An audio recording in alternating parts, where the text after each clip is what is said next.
He is a nightmare to British MPs. His revelations about false claims have put a ticking time bomb under the British political system. It's been the most difficult, trickiest, and most dangerous project of my entire life, and yet it's also been the most important and the most successful.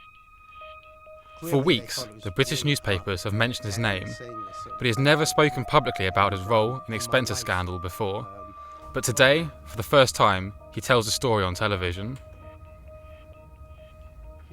I feel very proud to have achieved greatness in my own small way. The government's clearly coming down, which is, to my mind, a good thing. But more importantly, politicians who've been dishonest of all parties will soon be losing their jobs. Henry Gewanter, an American-born PR man living in Britain for almost 30 years, received a phone call last spring that changed his life. An anonymous source told him about secret computer disks containing dangerous information. Well, I knew we were handling dynamite. This was a very big story and would make a lot of enemies, not just in one party, but every political party.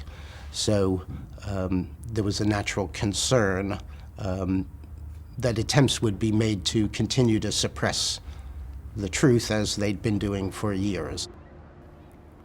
The computer disks showed expenses claims and receipts. Claims from all British MPs over the last 5 years. Receipts full of fraud and unjustified claims.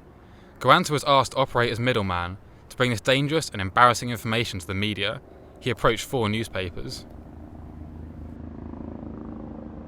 Well, the main condition was that whoever got the data had to report all politicians who'd been bad of any party, and at least one newspaper was very keen on using the information to hurt one political party, but was going to suppress all the information about another party. Eventually, the Daily Telegraph met his demands. The expenses scandal took off. Yes, please, in the name of Almighty God, go. Hundreds of MPs appear to have claimed the most bizarre and excessive matters, such as porn films for the Home Secretary's husband. I am really sorry for any embarrassment I have caused Jackie. Is your job safe, Mr. Hoon? MPs are embarrassed, and the media enjoy the scandal and eccentric claims.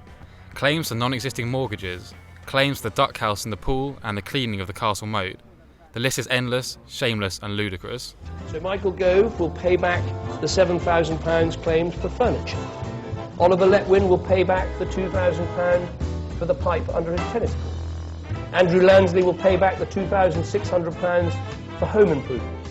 Absolutely thrilling to see full page, not just a page or 5 pages, but 10, 13 pages a day, every day in the same newspaper, the front half of a whole newspaper dominating the news day after day, week after week, seeing the television run the story as the lead story.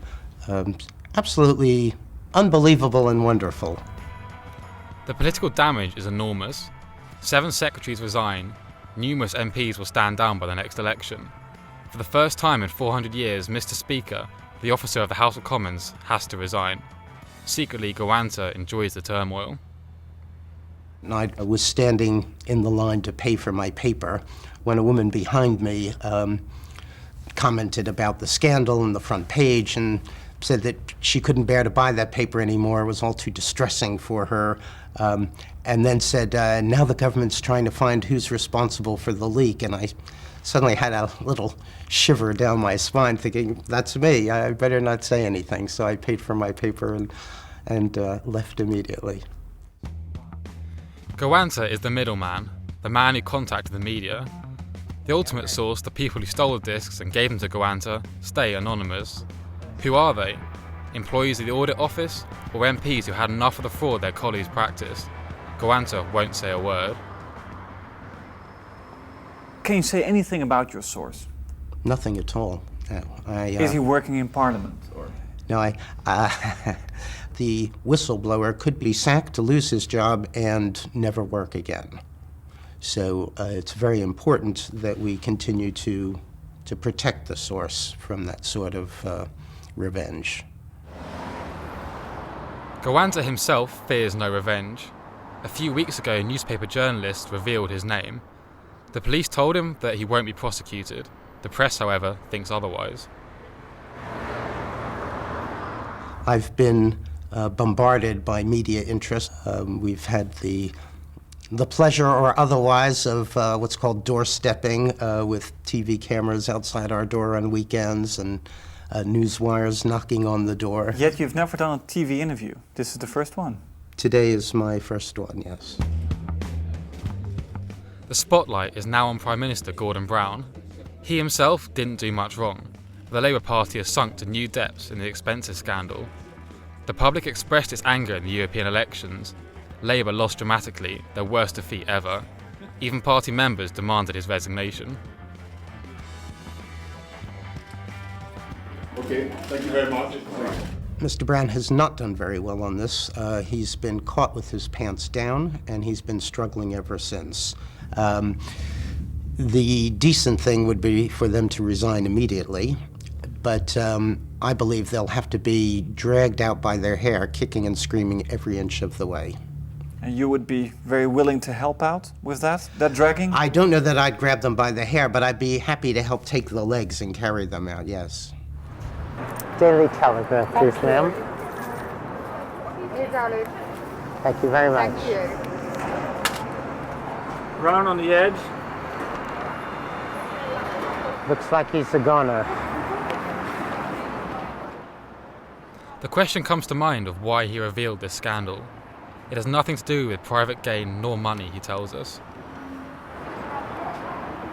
I can imagine you sold the package. Does this mean that you're going to move to your holiday house in Jamaica and sip cocktails for the rest of your life? If only that were true. There's been a lot of reports in the press about huge sums of money being paid for this, figures as high as 300 or 350,000 pounds, and of course nothing is further from the truth.